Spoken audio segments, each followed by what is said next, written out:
Quando a noite cai e a lua desaparece do céu sobre a Amazônia, a selva mostra seu verdadeiro rosto. Apenas aqueles treinados pelos antigos podem caminhar entre as sombras, ver o que os outros não veem e sobreviver ao terror. Eu sou Kanauan. Vivi mais de 60 luas no coração da Amazônia. Vi coisas que os homens brancos não conseguem explicar. Ouvi vozes que não deveriam existir.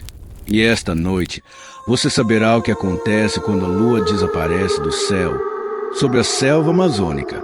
3 dias antes, eu vi os sinais. Os bugios pararam de cantar ao amanhecer. As anacondas abandonaram o Rio Negro, rastejando para terras mais altas. Os jaguares marcaram as árvores ao redor da aldeia, do lado de fora, como se estivessem nos protegendo de algo que se aproximava. Os animais da selva sentem o que nós não sentimos. Quando fogem, há uma razão ancestral. Mas o sinal mais perturbador apareceu nas primeiras horas do segundo dia. Encontrei pegadas ao redor da aldeia.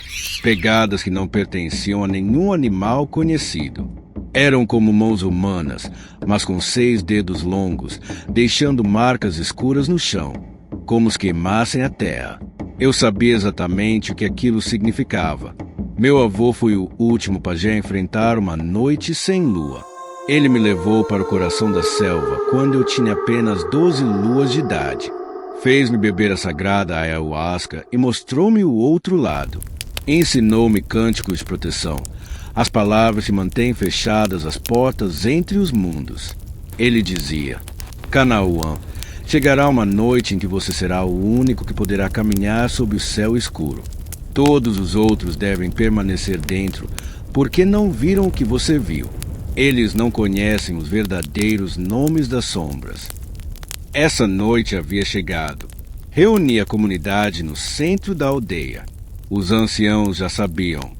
Os jovens ouviram em silêncio, tomados pelo medo. Ordenei que ficassem dentro de suas ocas. Selassem as entradas com folhas sagradas de tabaco selvagem. Não olhem para a selva depois do anoitecer. E o mais importante, não respondam a nenhuma voz, não importa quem chame, mesmo que seja a voz de alguém amado. Mas sempre há alguém que não ouve. Quando a noite caiu, as estrelas tremulavam como velas prestes a se apagar. Uma a uma, as luzes do céu desapareceram. Eu estava no centro da aldeia, preparando o fogo sagrado, quando senti o frio. Um frio que não vinha do ar, mas de algo mais profundo. Um frio ancestral gravado em nossos ossos. Quando a última luz se apagou, ouvi o som. Um suspiro de 1000 vozes desaparecendo ao mesmo tempo. A primeira coisa que notei foi o silêncio absoluto. A selva amazônica nunca é silenciosa. Sempre há grilos, sapos, o vento entre as folhas. Mas naquela noite, nada. Nesse silêncio, ouvi o que eu já esperava. Passos lentos, pesados, deliberados, vindos de todas as direções ao mesmo tempo, cercando a aldeia como caçadores espreitando sua presa. Do centro da aldeia, vi sombras se movendo entre as árvores. Entidades antigas, tão velhas quanto a própria selva. Eram altas, tão altas quanto 3 homens empilhados. Moviam-se sem andar, deslizando pela névoa que havia surgido do nada. E seus olhos brilhavam em vermelho fosforescente, com uma inteligência malévola por trás deles. Então as vozes começaram. O verdadeiro terror da noite sem lua. Primeiro, ouvi minha esposa me chamando da beira da selva. Mas ela estava dentro da nossa oca. Eu podia ver a luz da fogueira dela. Depois, ouvi meu filho, aquele que morreu há 10 luas, picado por uma cobra. Ele dizia: Pai, pai, estou perdido na selva. Venha me encontrar, por favor. Estou com frio. Meu coração quis correr em direção àquela voz. Mas minha mente, treinada por meu avô, sabia a verdade. Essas coisas estudam nossas memórias, nossas dores mais profundas. Elas usam o nosso amor como isca. Toda a aldeia ouviu as vozes. Mães ouviram seus filhos mortos. Crianças ouviram pais desaparecidos. Cada voz conhecia segredos íntimos, palavras que apenas entes queridos poderiam saber. Das ocas, ouvi gritos. Pessoas lutando contra a vontade de abrir as portas. Gritei: não escutem. Tampem os ouvidos. Essas não são as pessoas que vocês amavam. Mas um dos jovens caçadores, Takumi, não resistiu. Ele ouviu o irmão gêmeo, desaparecido na selva havia 3 anos. Vi quando ele abriu a porta de sua oca. Os pais tentaram impedi-lo, mas ele era forte. Empurrou a mãe. Parou, depois correu para a escuridão, chamando o nome do irmão. Corri até a beira da aldeia, mas já era tarde. Takumi havia cruzado o limite do fogo sagrado. Vi quando ele entrou na névoa. Por um momento, vi sua silhueta. Então, algo agarrou. Mãos, dedos longos e negros o envolveram como cobras. Takumi gritou. Seu grito durou 3 segundos. Depois, silêncio. Mas o pior veio depois. Das trevas, ouvi sua voz. Mas não era mais ele. Era algo usando sua voz como uma máscara. Pajé Kanauan, me ajude. Eu ainda estou vivo. Estou ferido. Por favor. Era uma armadilha. Eles queriam que eu também deixasse a proteção do fogo sagrado. Mas eu não era como os outros. Eu havia sido preparado para isso. Entrei na minha oca e peguei os instrumentos sagrados que meu avô deixou para mim. O colar de dentes de jaguar negro, um animal que só aparece em noites sem lua. Cinzas de madeira atingida por um raio. E o pó dos ossos de antigos pajés, moídos e misturados com resinas de árvores milenares. Cobre meu corpo com as cinzas sagradas, desenhando símbolos de proteção que brilhavam com luz própria. Coloquei o colar de dentes luminosos ao redor do pescoço e bebi o chá de ayahuasca que me permitiria ver os 2 mundos ao mesmo tempo. Eu sabia o que precisava fazer. Saí da oca. As sombras imediatamente fixaram o olhar em mim.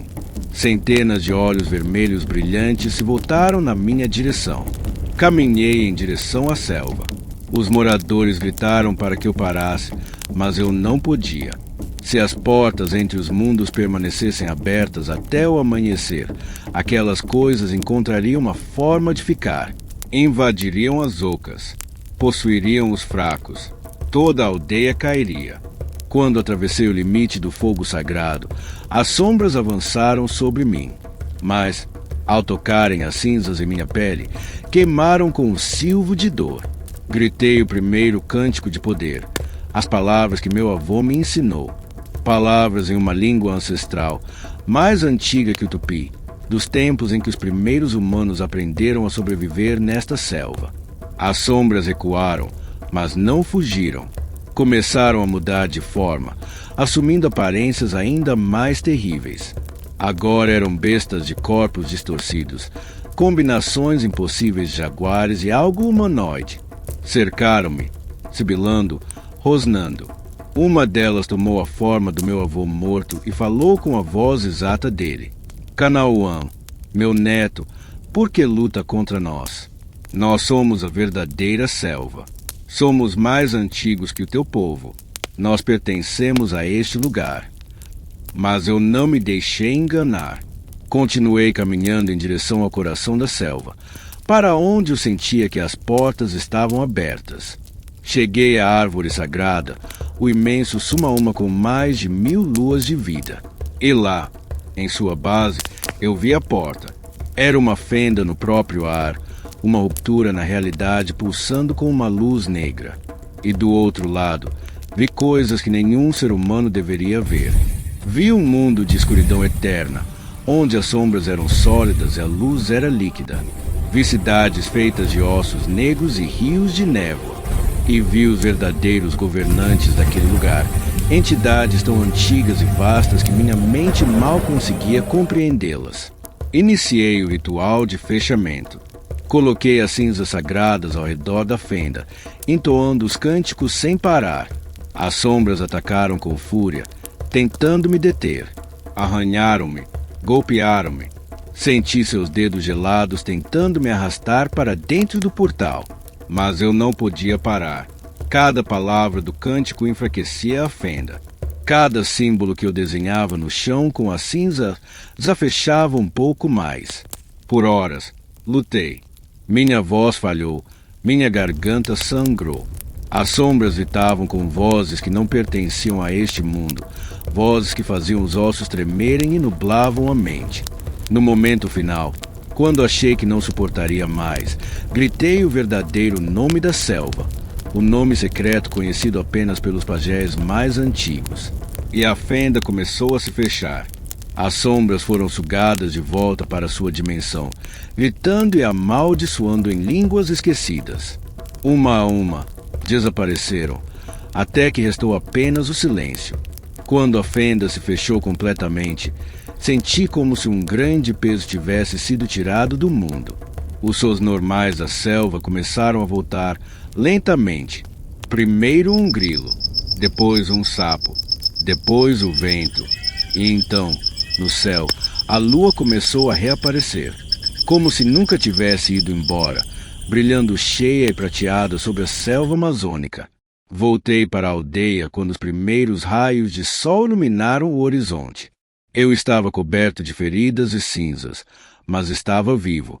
Os aldeões saíram de suas ocas cantando de alívio. A selva amazônica não é apenas feita de árvores, rios e animais. Ela é um ser vivo, consciente, tão antigo quanto o próprio tempo. Ela tem memória, tem vontade, tem segredos que a humanidade moderna esqueceu. Existem portas aqui que conectam este mundo a outros, dimensões que coexistem ao nosso redor. Quando a lua desaparece, não é um acidente cósmico. É um momento de fraqueza nas barreiras entre os mundos. É quando as coisas do outro lado podem atravessar. Foi por isso que os antigos desenvolveram rituais, cânticos e proteções. Não por superstição, mas por sobrevivência. Fui treinado desde criança para ser o guardião, aquele que pode caminhar na escuridão e voltar. Mas esse treinamento teve um preço. Vi coisas que assombram meus sonhos. Aprendi verdades que pesam na alma como pedras. E eu sei que isso vai acontecer novamente. A selva é paciente. Ela espera. E quando acontecer outra vez, espero estar pronto. Espero que os jovens da aldeia tenham aprendido as lições. E se você estiver perto de uma selva, qualquer selva, em uma noite sem lua, ouça com atenção. Talvez, apenas talvez, você ouça as vozes. E se ouvi-las, não responda. A selva está chamando você. Você consegue sentir? Se sua resposta for sim, se algo dentro de você ressoou com essa verdade ancestral, então escreva nos comentários. Dedo indicador apontando para a direita, eu aceito o chamado. Não se esqueça de curtir este vídeo para que mais pessoas possam conhecer os mistérios da noite amazônica e entender que existem forças neste mundo além da nossa compreensão. Inscreva-se no canal, porque o Pajé Kanauã ainda tem muitas histórias que o mundo do homem branco precisa ouvir. Nos vemos na próxima lua. E lembre-se, a selva sempre escuta, a selva sempre observa, e a selva nunca esquece.